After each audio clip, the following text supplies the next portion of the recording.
The term fragging, the deliberate killing of a fellow soldier, usually a superior officer, entered the American military vocabulary during the Vietnam War. It was not an official term at first, but it quickly became understood by everyone who served there.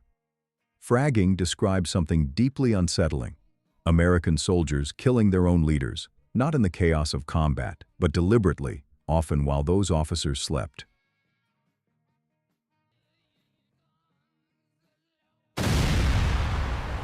By the late 1960s, the practice had become widespread enough to threaten the command structure of the United States military itself. Officers feared their own men, discipline eroded, and the war effort began to collapse from within. Between 1964 and 1973, more than 2.2 million Americans were drafted. While only about a quarter of those who served were draftees, the threat of conscription shaped the entire force. Many enlisted to avoid worse assignments. Others fled the country or sabotaged their own draft eligibility. Those who arrived in Vietnam often did so resentful, frightened, and unconvinced that the war made any sense. That resentment followed them into the jungle. Vietnam was unlike any previous American war. There were no clear front lines and no easily identifiable enemy. Guerrilla fighters blended into the civilian population. Soldiers walked jungle trails laced with punji stakes and booby traps. Ambushes came without warning.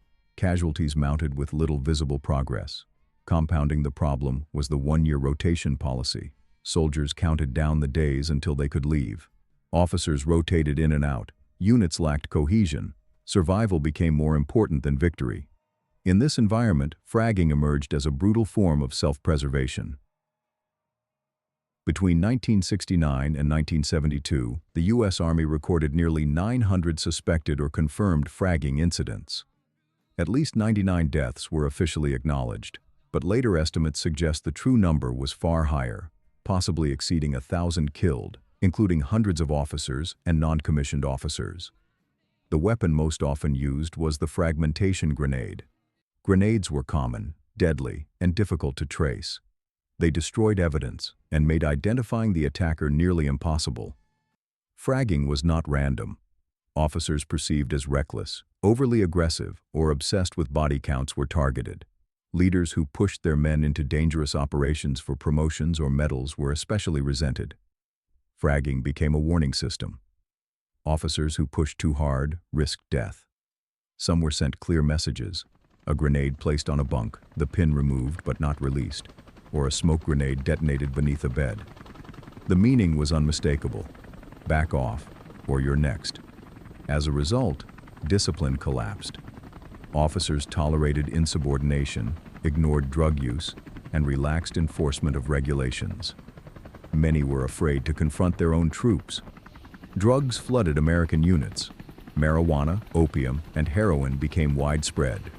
In some cases, fragging was even used to resist anti-drug enforcement.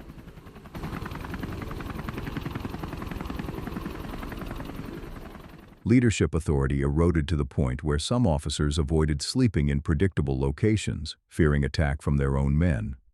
The war also intensified racial tensions. The U.S. military was undergoing forced integration at the same time the conflict was escalating. Racism was widespread, and resentment boiled over in some units.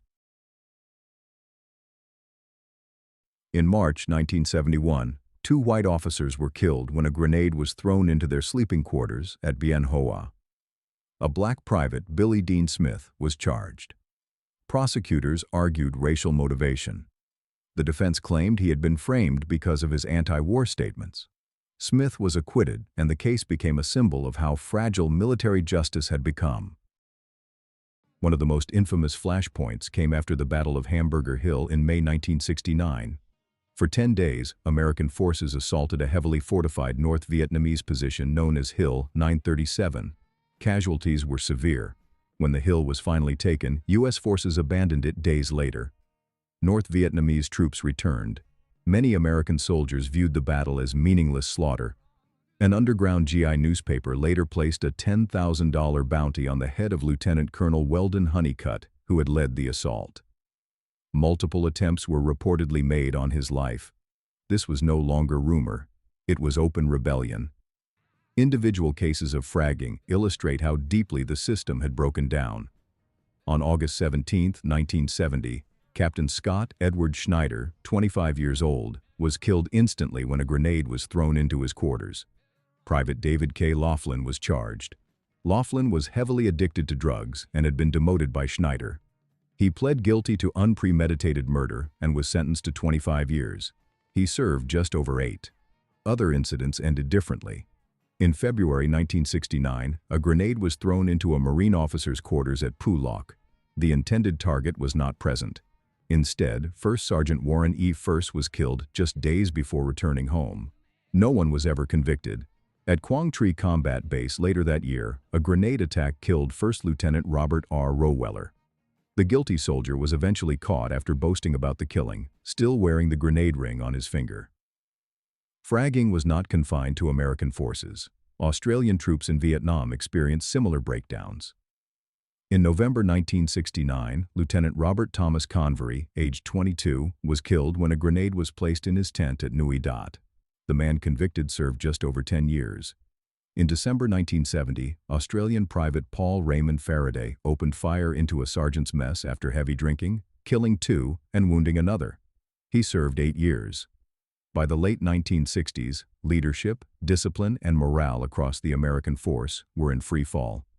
Fragging became one of the factors that pushed the United States toward an all-volunteer force. In 1971, President Richard Nixon signed legislation ending conscription. The draft officially ended in 1973. Weapons access was restricted. Leadership training was reformed. But the damage was already done. Vietnam revealed a hard truth. Armies do not function on authority alone.